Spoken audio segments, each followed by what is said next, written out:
Todos nós gostamos de histórias. Ainda hoje pela manhã, alguns irmãos vieram falar com o pastor a respeito da mensagem, falando da sua apreciação, e é natural. Nós, essencialmente, contamos uma história, e nós gostamos de histórias. As histórias ficam. Não é por acaso que Jesus contou tantas histórias. Nós passamos uma parte significativa da nossa vida contando, ouvindo e fazendo histórias. E costumamos valorizar bastante aqueles que são bons contadores de histórias. Basta lembrar que os bons contadores de histórias, escritores, por exemplo, acabam por se tornar pessoas conhecidas, famosas, e os seus livros venderem muito pela sua capacidade de contar bem uma história.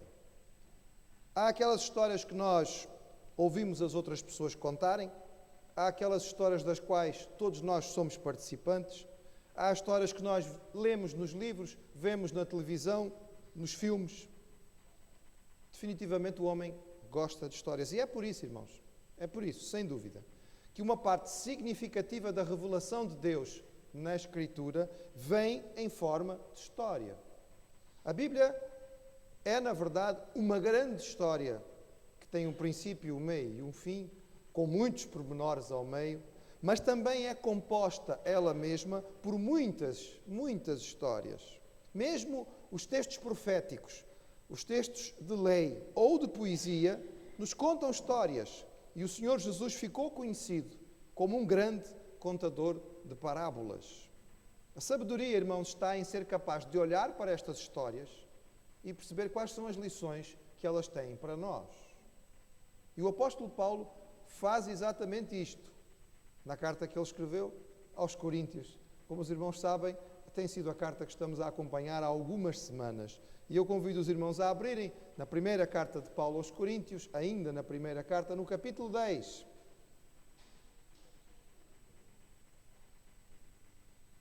1 aos Coríntios 10, os primeiros 12 versículos. E diz assim: Ora, irmãos, não quero que ignoreis que nossos pais estiveram todos debaixo da nuvem, e todos passaram pelo mar, e todos foram batizados em Moisés, na nuvem e no mar. E todos comeram do mesmo manjar espiritual, e beberam todos de uma mesma bebida espiritual, porque bebiam da pedra espiritual que os seguia, e a pedra era Cristo. Mas Deus não se agradou da maior parte deles, pelo que foram prostrados no deserto. E estas coisas foram-nos feitas em figura, para que não cobicemos as coisas más como eles cobiçaram. Não vos façais, pois, idólatras, como alguns deles, conforme está escrito: o povo assentou-se a comer e a beber e levantou-se para folgar. E não nos prostituamos, como alguns deles fizeram e caíram num dia 23.000. E não tentemos a Cristo, como alguns deles também tentaram e pereceram pelas serpentes. E não murmureis, como também alguns deles murmuraram e pereceram pelo destruidor. Ora, tudo isto lhes sobreveio como figuras. Estão escritas para aviso nosso, para quem já são chegados os fins dos séculos. Aquele, pois, que cuida estar em pé, olhe, não caia. Olhe, não caia. Nós estamos a ver, irmãos, na segunda parte, ou nesta parte da carta que Paulo escreveu aos Coríntios, o apóstolo a responder uma série de perguntas que lhe foram enviadas pela própria igreja de Corinto. E Paulo começou a responder à primeira questão, pergunta importante que foi feita pela igreja de Corinto, que era: podemos ou não comer carne sacrificadas aos ídolos? E Paulo disse: olha, isto não é uma questão da carne em si, o problema não é a carne, vocês são livres, a questão é saber se o comer a carne vai prejudicar o teu irmão e, portanto, não usem mal a vossa liberdade. E Paulo discorre a respeito do que é esta liberdade. E ao falar desta liberdade, ele está a explicar que nós podemos usar de forma errada a liberdade que temos em Cristo. E ele utiliza a história do povo de Israel, sobretudo nos livros de Êxodo e Números, e utiliza vários momentos desta história para exemplificar como não usar da nossa liberdade em Cristo. Ou seja, formas erradas de usar a nossa liberdade em Cristo. E Paulo lembra que o povo de Israel, que viveu no deserto depois da saída do Egito, exemplificava com a sua experiência muito daquilo que era a vida da igreja. O povo fora tremendamente abençoado por Deus. O povo fora liberto de um tempo de escravidão, das mãos de um senhor mau, o faraó, e nisto exemplificava a igreja, libertos do pecado e das mãos do inimigo. Livres do Egito e do faraó, Israel tivera tido uma experiência dramática, marcante, uma espécie de nascimento como nação, na travessia do Mar Vermelho. E ao fazer isso, como que tinha sido batizada, não é? Mergulhada no Senhor, e a partir de agora és o meu povo, eu te livrei, eu te libertei.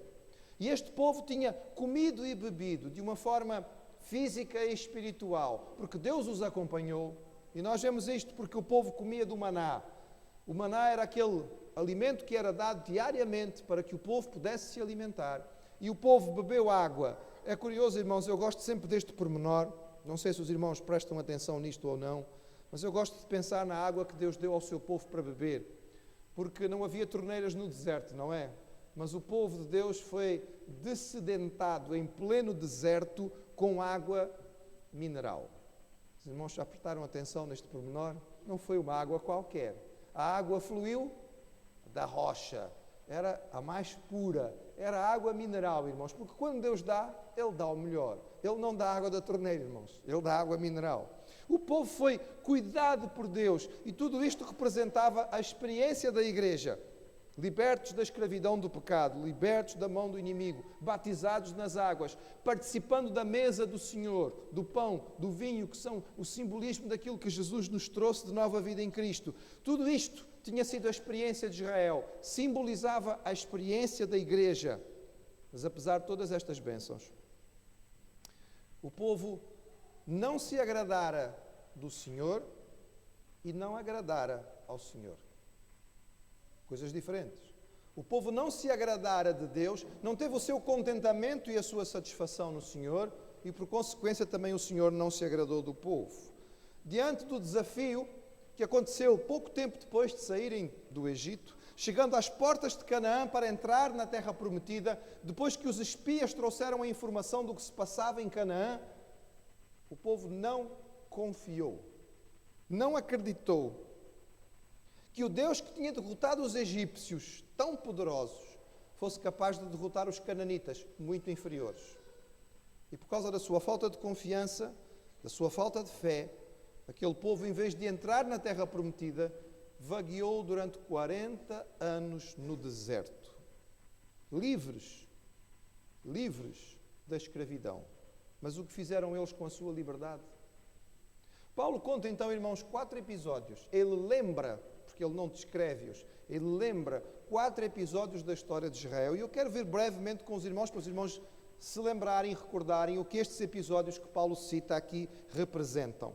No versículo 7, ele cita um episódio referente à idolatria, que é aquele que encontramos em Êxodo capítulo 32, o momento que, no fundo, é revelador do coração do povo de Israel. O povo tinha visto maravilhas poucas semanas antes. Tinha visto coisas extraordinárias. Durante um período de, talvez 3 meses, eles estiveram a assistir às pragas que Deus lançou sobre o Egito de uma forma tremenda e poderosa. Se os irmãos quiserem saber um bocadinho mais sobre as pragas do Egito, assistam os estudos bíblicos de quarta-feira que foram feitos recentemente aqui na igreja. Não é a mesma coisa que vir, mas podem assistir à internet e ficam a saber um bocadinho mais. Foi tremendo, irmãos, o que Deus fez. E ao fim daquele tempo era para o povo estar realmente impressionado. Deus destruíra, derrotara todos os deuses, humilhara os deuses do Egito. E depois disto, Deus os levou para o deserto. E ali no deserto, Deus alimentava diariamente o seu povo. Durante o dia havia uma coluna de nuvem e à noite havia uma coluna de fogo no centro do acampamento que guiava a nação. Tudo manifestava a presença do Senhor. E chegados à beira do Sinai, eles viram e ouviram a Deus. Nós aqui falamos sobre Deus, irmãos, mas eu creio que nunca nenhum dos irmãos aqui ouviu claramente a voz de Deus de forma audível. Nós dizemos que ouvimos aquilo que o Senhor fala. Por vezes temos experiências que são muito marcantes na nossa vida, mas, irmãos, o povo de Israel, o povo inteiro ouviu. Todo o povo, à beira da montanha, a montanha tremeu, a montanha fumegou, a montanha teve relâmpagos e eles ouviram de forma clara Deus falando com eles. Não foi um bocadinho, foi um bocadão. Mas o que aconteceu, irmãos, foi que o povo ficou cheio de medo. Cheio de medo. E o povo chamou Moisés e disse assim, é assim, esta história de Deus é muito complicada, sabes? Precisamos ser santos, precisamos nos purificar para poder ouvir a Deus. Então vamos fazer assim, sobes tu na montanha, que isto é um bocado arriscado, vais lá na montanha ouvir a Deus, pagas tu o preço da santidade e a gente fica aqui à espera. Quando voltares a gente faz aquilo que disseres. E Moisés foi, irmãos. E durante 40 dias e 40 noites ele ficou ausente na montanha. E enquanto Moisés estava na montanha, o coração do povo se revelou. O que é que eles fizeram? Eles fizeram uma imagem. Eles criaram uma figura, um ídolo, semelhante àqueles que eles tinham visto no Egito. Exatamente igual aos deuses que tinham sido derrotados pelo Senhor durante as pragas no Egito. Como foi possível um povo que vira maravilhas tão extraordinárias cair tão fundo, tão depressa esquecer aquilo que Deus tinha feito nas suas maravilhas e a ação do Senhor através de Moisés e de Arão? Alguns pensamentos nos vêm à mente, irmãos. O povo fez o que fez porque esqueceu, porque era um povo que esquecia depressa. É como nós. Nós temos uma enorme dificuldade em esquecer as coisas más. As ofensas, as coisas tristes, as experiências dolorosas, as coisas que alguém nos disse e que nos magoaram, estas coisas nós não esquecemos, nós guardamos. Ficam no nosso catálogo, bem aqui, à frente na nossa memória. Mas as bênçãos, as alegrias, os livramentos, as palavras favoráveis, os elogios, os favores, esses nós esquecemos depressa. Num instante, vão-se embora. E não nos lembramos mais deles. É parte da nossa natureza caída. E por isso é tão raro encontrar corações gratos, corações satisfeitos. O povo construiu um ídolo porque queria um Deus à sua medida. Eles tinham visto o poder de Deus, mas eles queriam o milagre o tempo inteiro. Este é o risco da fé que nasce do milagre. Torna-se viciada e muitas vezes dependente do milagre e não do Senhor. E quando não há um milagre, acha que as coisas já não estão a correr bem. Meus irmãos, o milagre é a exceção, é a intervenção especial. O que Deus faz no nosso dia a dia é que é a nossa comunhão com Ele. É por isso que Deus, através do Senhor Jesus, disse a Tomé: bem-aventurado, bem-aventurado, aquele que creu sem ter visto. Bem-aventurado aquele que creu sem ter visto. O povo queria um Deus que lhe agradasse, um Deus que fosse mais conhecido, um Deus que fosse fácil de carregar, um Deus domesticável. O Deus verdadeiro era assustador, exigia santidade, era um Deus que não se podia controlar, e eles queriam um Deus de trazer por casa. Eles queriam um Deus à sua maneira, e por isso fizeram um ídolo. Porque substituir a Deus, irmãos, é sempre a raiz do pecado. Colocar outras coisas no lugar que só Deus pode ocupar é o cerne, é o coração do pecado e da idolatria. Algo que me dê prazer, que me dê segurança, que me dê direção. E a idolatria faz exatamente isto. Coloca no lugar de Deus alguma coisa que supostamente vai me dar isto, mas é uma coisa vazia e pobre. Pode até dar prazer, mas é passageiro. Pode até dar segurança, mas é ilusória. Pode até dar direção, mas é errada. E o povo não atendeu ao aviso do Senhor e caiu na idolatria. E a Igreja de Jesus continua tendo este risco, porque todos nós temos a tendência humana para criar ídolos. É uma tendência quase insaciável, crónica. Estamos sempre a encontrar novos candidatos a ocupar o lugar que só Deus pode ocupar. E quando fazemos isto, caímos no erro do povo de Israel. Usamos mal a liberdade que Deus nos deu. E Paulo dizia aos crentes de Corinto: cuidado, cuidado. Não substituam. Deus não pode ser substituído. No versículo 8, ele fala sobre o episódio que nós encontramos em Números capítulo 25. Ele fala sobre a prostituição do povo de Israel que é encontrada em Números num episódio conhecido como o episódio de Baal-Peor. É um episódio marcante da história de Israel. A grande massa da nação hebraica que se deslocava pelo deserto, dirigindo-se a Canaã, tinha vencido todos os obstáculos. Israel tinha derrotado Arad, o rei dos cananeus no Negueb, tinha vencido o rei Sheon dos amorreus, tinha vencido o rei Og de Bazã, tinha chegado a Moabe e o rei Balac, o rei dos moabitas, ficou desesperado. E não tendo como enfrentar Israel fisicamente, ele tenta uma estratégia espiritual. Ele manda chamar um feiticeiro, chamado Balaão, conhecido da Mesopotâmia por um homem com artes extraordinárias. E este feiticeiro vem a peso de ouro. E o que o rei dos moabitas pede é: amaldiçoa Israel.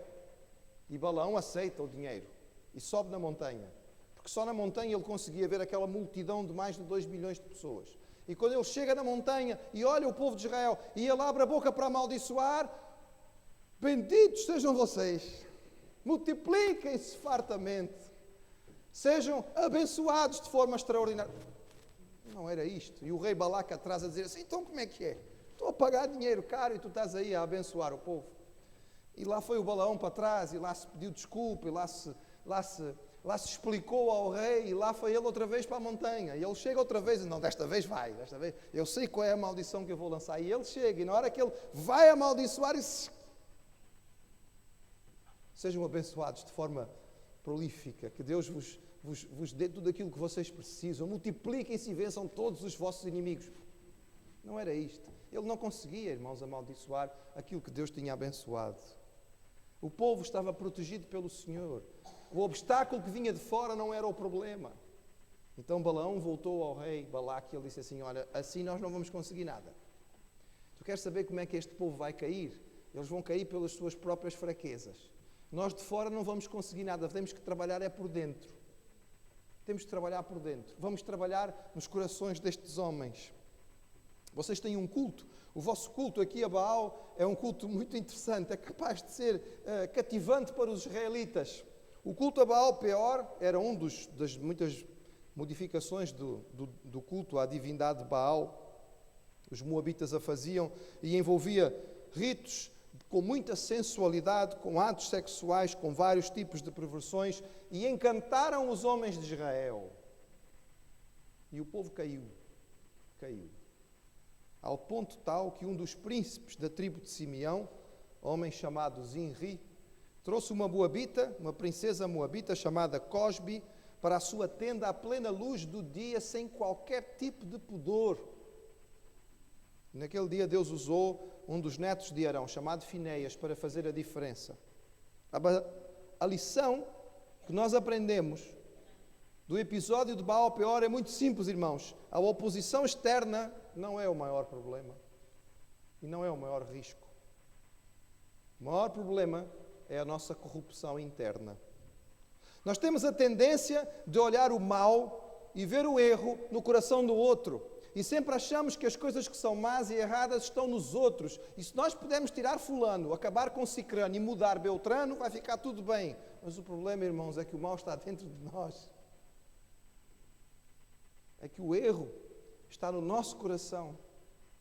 E aquilo que nós tanto falamos de errado, quando olhamos para os outros, na verdade existe em nós também. Na história do povo de Deus na Bíblia, a oposição externa, normalmente a única coisa que consegue fazer é fortalecer o povo.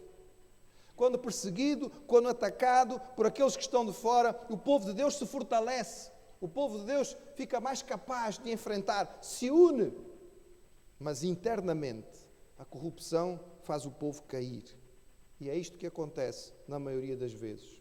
Paulo sabia que os coríntios precisavam estar profundamente atentos a esta situação. Porque tal como o povo de Israel, eles viviam no meio de uma nação que tinha cultos pagãos extremamente sensuais. E a nossa cultura de hoje, irmãos, não é diferente. Ao contrário, é extremamente parecida. E a tentação e as tentações continuam aí com tanta facilidade. E cair será bem mais fácil, não por causa da oposição externa, mas pelas nossas fragilidades internas. Precisamos depender do Senhor e não usar de forma errada a nossa liberdade. O terceiro episódio que Paulo cita, no versículo 9, ele diz assim: não tentemos a Cristo. Esta palavra no original ela é interessante.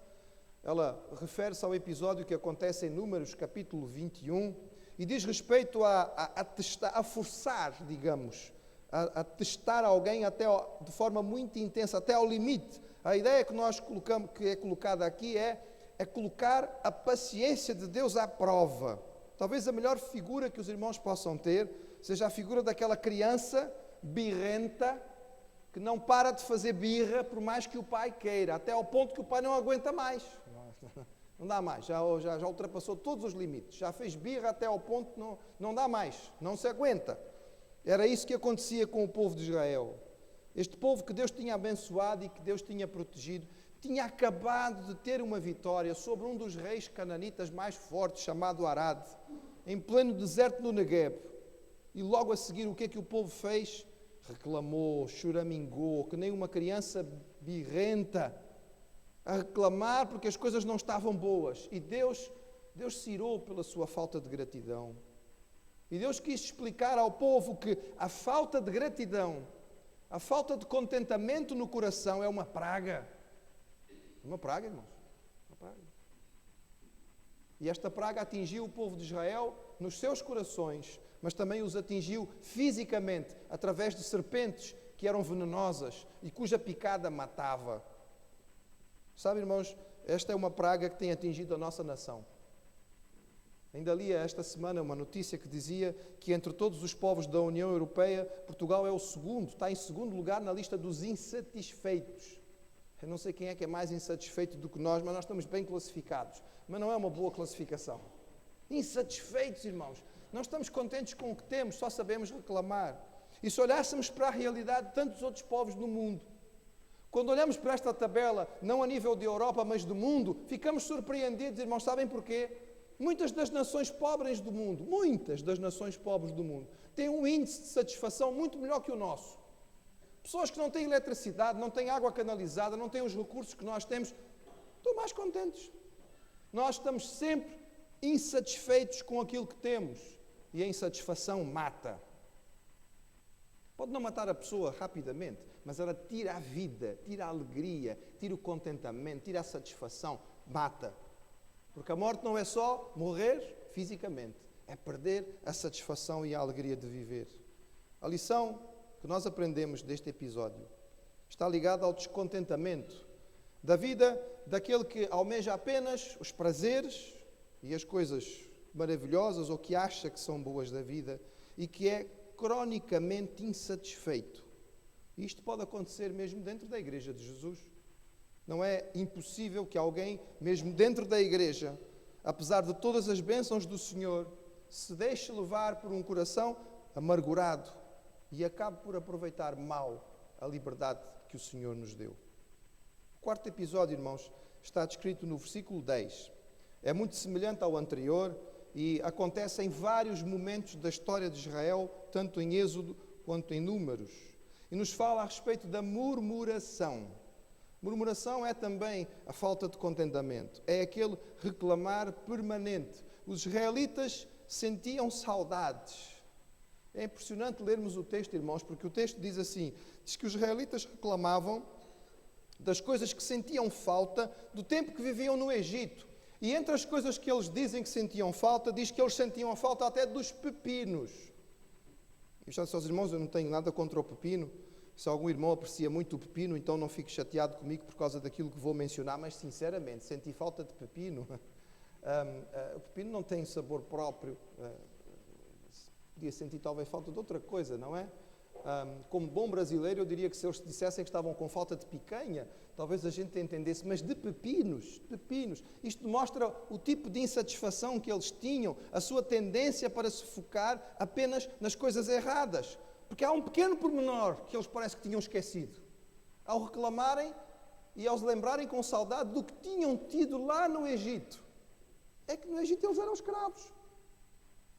No Egito eles eram escravos. Sobre a ameaça constante de genocídio. O que este povo tinha perdido.